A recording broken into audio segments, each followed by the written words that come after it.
Su Santidad, muchísimas gracias por acompañarnos en esta sede de la soberanía popular. Sea bienvenido a las Cortes Generales de España. Tiene usted la palabra. Estamos ansiosos por escucharlo.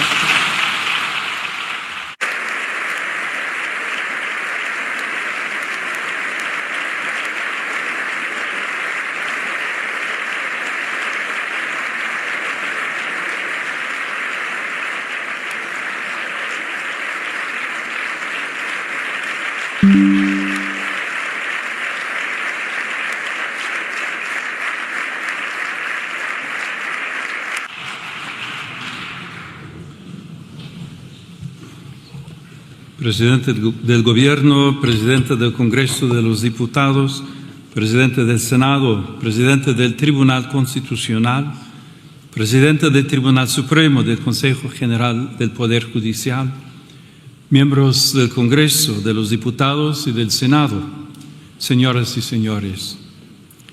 Agradezco a la señora Presidenta sus amables palabras, así como la invitación que la Sede Apostólica ha recibido con ocasión de mi viaje a este país, así como la deferencia de acogerme en este histórico Palacio del Congreso de los Diputados, ámbito eminente de la vida institucional, jurídica y democrática del Reino de España. Vengo ante todos ustedes como obispo de Roma y pastor de la Iglesia Católica, consciente de que la misión confiada al sucesor del apóstol Pedro como principio y fundamento de unidad de los obispos y de los fieles, coloca a la Santa Sede de modo peculiar en diálogo con los pueblos y con los estados. Mi presencia entre ustedes quiere ser un gesto de cercanía hacia España, en el marco de la mutua cooperación y una palabra ofrecida desde el servicio a la persona humana. La Iglesia camina con la humanidad, comparte sus esperanzas y sus heridas, escucha los interrogantes de cada época y se deja interpelar por todo lo que concierne a la existencia de los hombres y las mujeres de hoy. Por eso, cuando se dirige a la vida pública, lo hace respetando la misión propia de las instituciones y la legítima responsabilidad de quienes han recibido el mandato de legislar. Reconoce la autonomía de las realidades terrenas y la distinción entre comunidad eclesial y comunidad política. Y precisamente desde esa conciencia aporta una reflexión nacida del deseo de servir al bien común y de recordar aquello que hace verdaderamente humana la convivencia. En este hemiciclo se da forma jurídica a la convivencia social. Aquí las diferencias se escuchan, se ordenan y cuando es posible se convierten en decisión compartida. Por eso, más allá de la legítima diversidad de posiciones, toda tarea legislativa acaba encontrándose con una pregunta decisiva.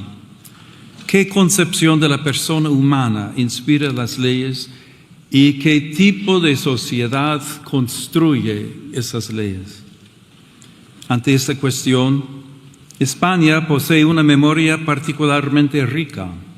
Su identidad geográfica y política se ha ido entretejiendo con una historia en la que la fe y la razón, el arte y el derecho, la tradición y el pensamiento han sabido encontrarse fecundamente en sus catedrales y universidades, en su literatura inmortal, en sus instituciones jurídicas y en el ánimo mismo de su pueblo, permanece viva una herencia que ha dado forma a un modo de vivir la libertad, practicar la justicia y ordenar la vida común. Desde las páginas universales del Quijote, donde Cervantes proclamó que la libertad es uno de los más preciosos dones que a los hombres dieron los cielos, hasta la hondura espiritual de Santa Teresa de Ávila, y desde la gran tradición jurídica española hasta la inquietud metafísica de Unamuno, que recordaba que el hombre no se resigna a morir del todo, España ha sabido mirar al ser humano como algo más que una pieza del orden social, económico, político. Lo ha reconocido como criatura abierta a la verdad, dotada de libertad y movida por una sed de eternidad que ninguna realidad temporal logra extinguir. En una palabra, como alguien cuya dignidad precede a toda utilidad y a cuyo servicio está sujeta la acción legislativa. Por eso, al hablar hoy de la persona humana, esta memoria conduce naturalmente a Salamanca y al pensamiento que allí maduró.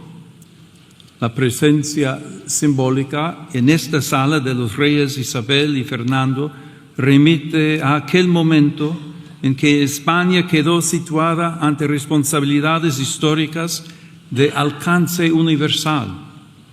Pocos años después, Salamanca habría de asumir con singular lucidez la reflexión moral y jurídica que ese escenario reclamaba. En aquella sede universitaria, hace 500 años, cuando se abrían mundos nuevos y posibilidades inmensas en las relaciones entre los pueblos, algunos maestros comprendieron que la razón no podía ser invocada para revestir de legitimidad cuanto la fuerza o el interés presentaban como conveniente. Introdujeron así en el discernimiento histórico la pregunta por el valor irreductible de todo ser humano y los límites morales del poder. Hay que reconocer que la sociedad y la misma Iglesia no siempre estuvieron a la altura de las intuiciones que encontraban eco en su propia tradición cristiana. Sin embargo, aquel interrogante abrió un horizonte intelectual y moral que desbordó su propio momento histórico. La intuición del totus orbis, de una comunidad humana más amplia que cualquier poder particular, permitía afirmar la existencia de vínculos jurídicos y morales entre los pueblos. Desde España, la reflexión de la Escuela de Salamanca y de manera particular Fray Francisco de Vitoria, junto con otros dominicos jesuitas, contribuyó a formar una conciencia jurídica y moral capaz de recordar que la autoridad lleva siempre consigo una responsabilidad y que todo ser humano debe ser reconocido como sujeto de derechos y deberes. Ese anhelo sigue hablando también hoy, que la dignidad, la justicia y el bien común sean la medida de las relaciones sociales, tanto a nivel nacional como a nivel internacional. Esta es una de las grandes herencias de España, haber unido la acción histórica con la lucidez de la razón moral. Aquella contribución, nacida a orillas del Tormes, trascendió las aulas y las bibliotecas y llegó a formar parte de una conciencia más amplia, compartida por la comunidad internacional que sigue preguntándose cómo construir la paz sobre el reconocimiento de la persona y no sobre la imposición de la fuerza. Ese legado vive también en estas Cortes, cada vez que el legislador se pregunta cómo hacer que lo posible sea justo, que lo legal sea verdaderamente humano y que la voluntad de la mayoría custodie aquellos bienes que pertenecen a todos y respete aquello que ninguna mayoría puede legítimamente vulnerar. La pregunta salmantina sigue acompañando la tarea de quienes sirven a la vida pública. Hoy, los nuevos mundos que se abren ante nosotros ya no se dibujan en los mapas, se despliegan en la técnica, en la economía, en la biomedicina y en el universo digital, donde el poder humano alcanza ámbitos cada vez más delicados de la vida personal y social. El progreso ofrece posibilidades admirables y hoy lo vemos en modo singular en el desarrollo de la inteligencia artificial y las nuevas tecnologías. Como he recordado en mi reciente encíclica, la tecnología en sí misma no es neutral porque toma el rostro de quien la concibe, la financia, la regula y la utiliza.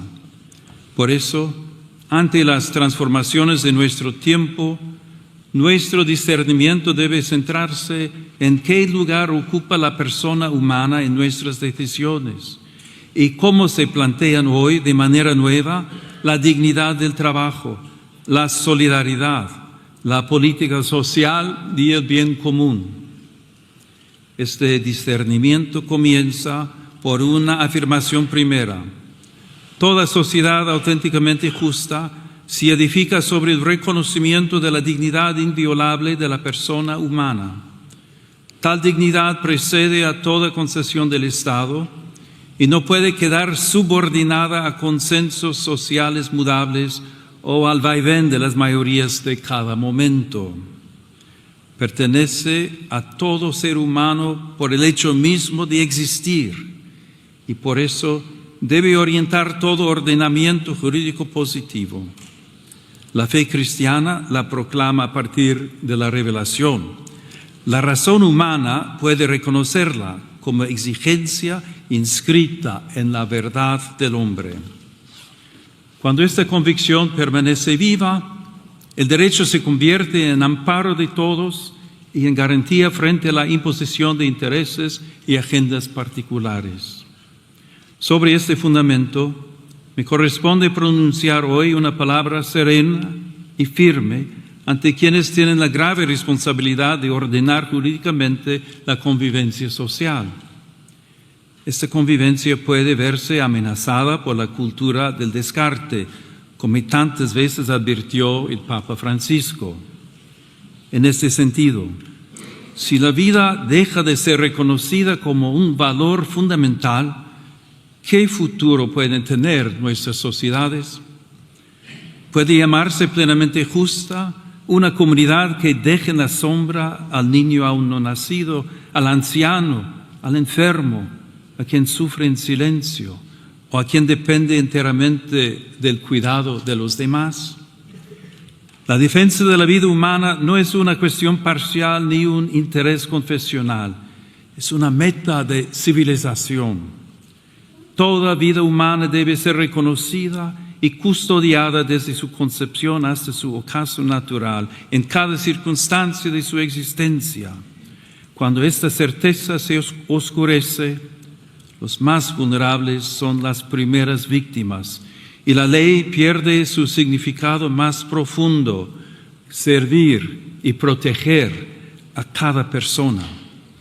Por eso la grandeza moral de una nación se manifiesta sobre todo en su capacidad de acompañar, proteger y amar aquellas vidas que atraviesan mayor fragilidad. El bien común es, en cierto modo, la forma social de la dignidad humana. No consiste en la mera suma de intereses particulares, sino en el conjunto de condiciones de la vida social que hacen posible a las asociaciones y a cada uno de sus miembros el logro más pleno y más fácil de la propia perfección. Cuando el bien común deja de ser horizonte compartido, la acción pública corre el riesgo de fragmentarse en intereses parciales, incapaces de custodiar aquello que pertenece a todos. En este contexto, reviste particular importancia la familia, realidad humana primera y fundamento natural de la comunidad. En el hogar se entrelazan las generaciones y se transmite una memoria viva que da continuidad interior a la sociedad.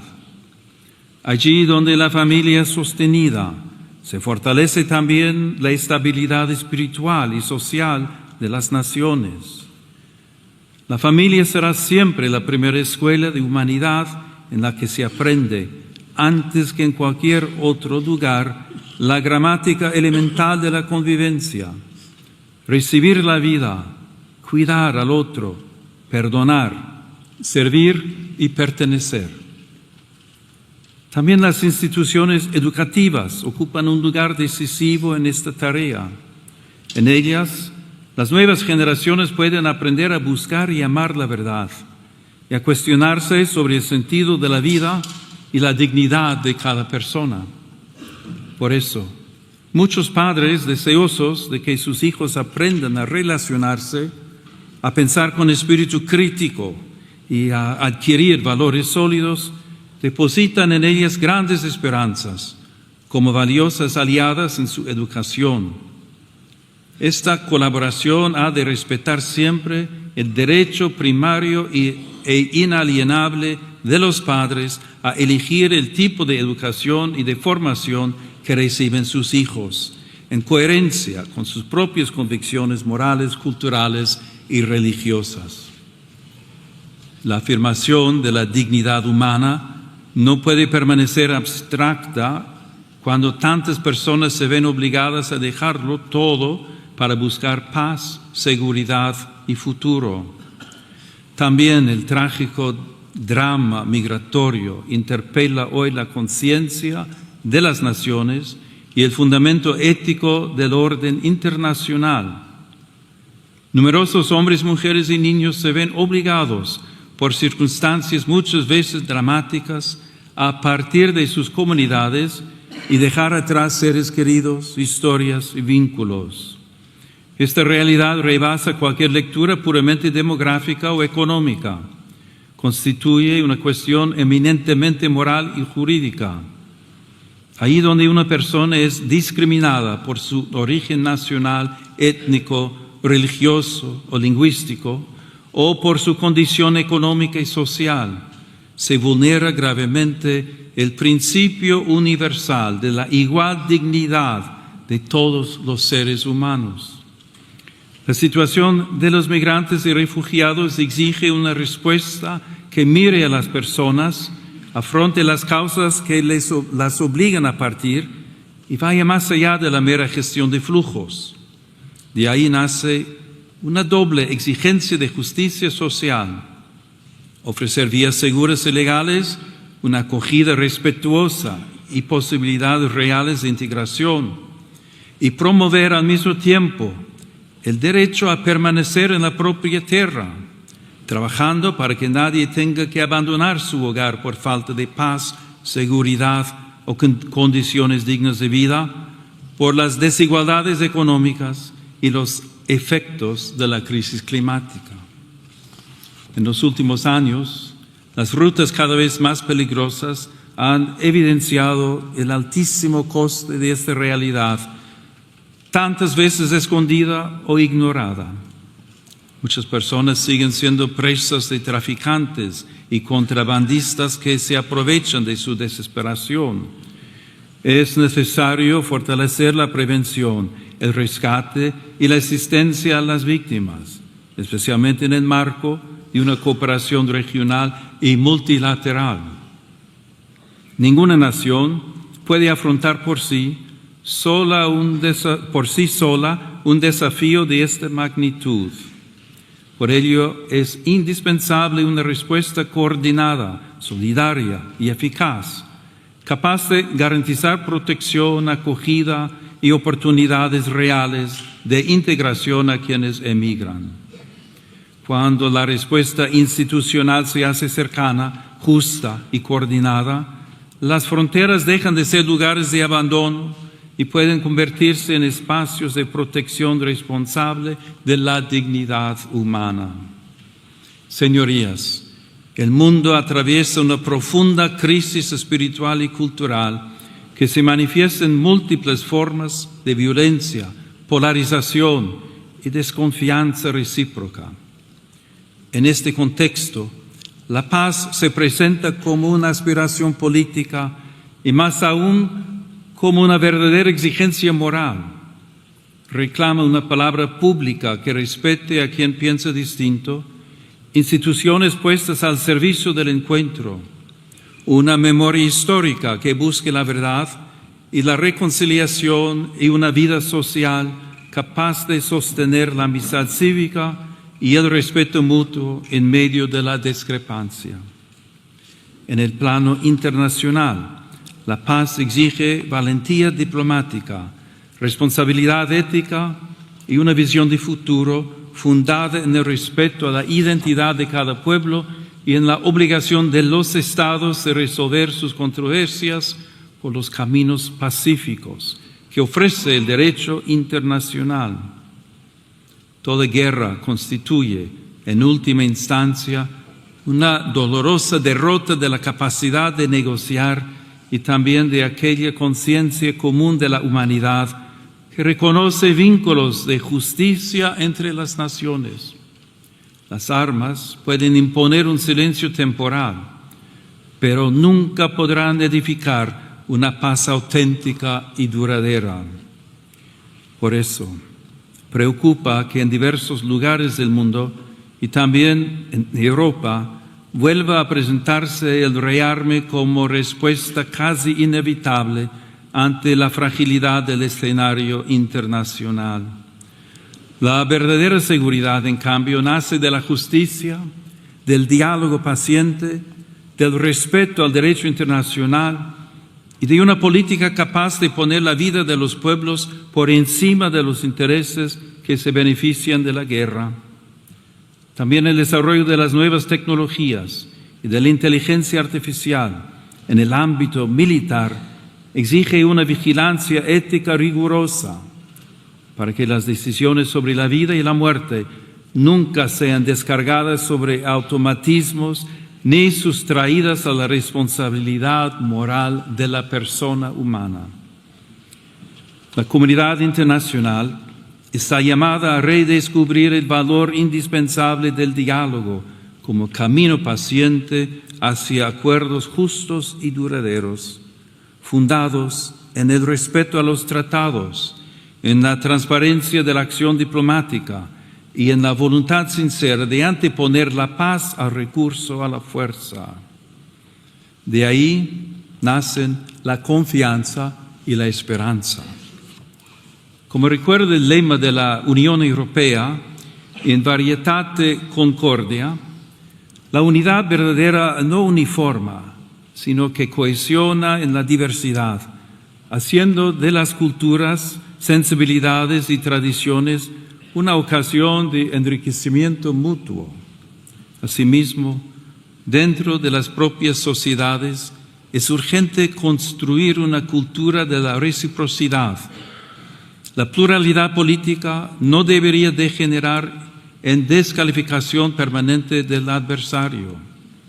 En una convivencia madura, incluso el conflicto puede convertirse en camino hacia la paz cuando las diferencias se dejan mitigar por la escucha y se ordenan al reconocimiento de las necesidades, los anhelos y las capacidades de todos. Pero la paz no es solamente una realidad política o institucional. Nace también en la conciencia, allí donde el rencor, la indiferencia y el odio ceden espacio a la reconciliación. Por eso se instaura y se protege también a través del lenguaje. Las palabras pueden abrir caminos o cerrarlos, pueden iluminar la realidad o deformarla hasta hacer imposible el encuentro. Quienes ejercen una responsabilidad pública tienen por eso una especial obligación de custodiar la palabra para desarmar el lenguaje. La firmeza no exige desprecio, la discrepancia no conlleva humillación. De este respeto al otro nace también el deber de custodiar el espacio donde maduran sus convicciones, su conciencia y su relación con Dios. La atención a ese ámbito interior permite comprender mejor una cuestión decisiva para toda sociedad verdaderamente democrática: la libertad de pensamiento, de conciencia y de religión, derecho fundamental que tutele el ámbito más íntimo de las personas.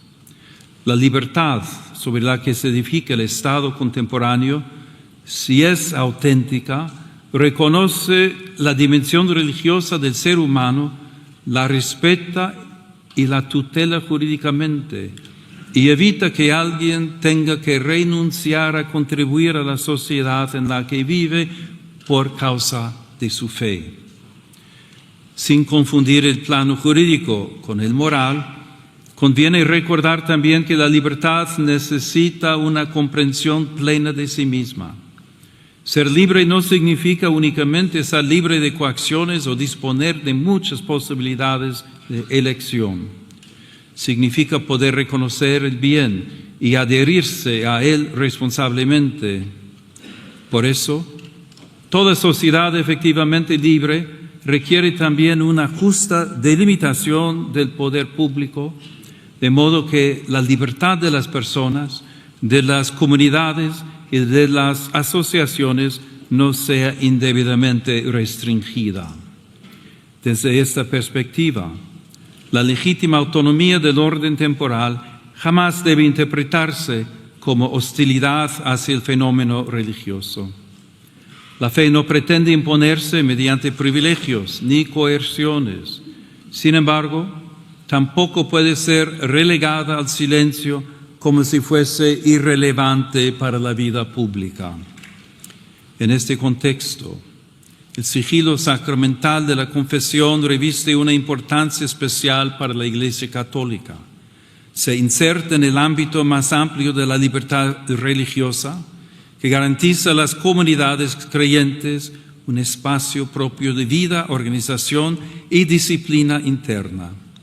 Tutelarlo jurídicamente, como sucede de modo análogo en algunas profesiones, significa preservar un espacio sagrado de libertad interior, donde el creyente puede abrir su alma ante Dios sin temor a presiones externas, como reconocen también las normas internacionales. Señoras y señores, permitan que me detenga un instante en algunas imágenes que adornan esta cámara. En este salón de sesiones, la luz natural entra por el lucernario que corona la sala. Esa luz que viene de lo alto puede recordar que también la política necesita reconocer una medida que la precede y la supera. También las pinturas que evocan en la parte superior del muro principal la recepción del Evangelio y del Decálogo recuerdan algo esencial, sin confundir el orden político con el religioso. Esos signos invitan a reconocer que la libertad moderna ha sido preparada también por una larga educación de la conciencia, profundamente marcada por la tradición cristiana. En esa escuela interior, los pueblos aprendieron que el derecho debe servir al bien, que la justicia pone límites a la fuerza, que el poder necesita legitimidad, que los pobres pertenecen plenamente a la comunidad, que el extranjero debe ser acogido conforme a su dignidad y que la vida humana jamás puede ser tratada como mercancía. Una ley no alcanza su verdadera grandeza por el mero hecho de haber sido formalmente aprobada. La alcanza cuando, además de ser válida en su forma, puede comparecer ante la dignidad de la persona y salir de ese examen sin avergonzarse. Les invito a alzar pues la mirada, no para alejarse de la realidad, sino para recordar que toda decisión de las autoridades públicas toca personas de carne y hueso, especialmente a quienes tienen menos fuerza para hacerse oír. Porque la altura de miras consiste precisamente en mirar con más hondura aquello que está en juego en cada decisión pública. Por eso, junto a las respuestas técnicas y las reformas legales, hace falta también una renovación moral. España puede ofrecer mucho en este camino. Cuenta con una lengua que une continentes, una tradición cultural, jurídica y espiritual que ha sabido poner en diálogo fe y razón, derecho y conciencia, unidad y pluralidad. Esta experiencia histórica recuerda también el valor de la concordia y del esfuerzo paciente por construir una convivencia pacífica y justa. Que esta noble nación jamás pierda la memoria de sus raíces ni la audacia de mirar al futuro. Que España continúe siendo tierra de encuentro, de cultura, de solidaridad y de esperanza, y que su vida pública sepa unir siempre la firmeza de las convicciones con la nobleza del diálogo y la grandeza del servicio. Que Dios conceda paz a todas las naciones de la tierra, concordia a las familias y serenidad a las conciencias. Y que sobre el reino de España, marcado por la huella apostólica de Santiago y por la presencia maternal de la Virgen del Pilar, desciendan días de prosperidad, justicia y paz duradera. Muchas gracias.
Gracias.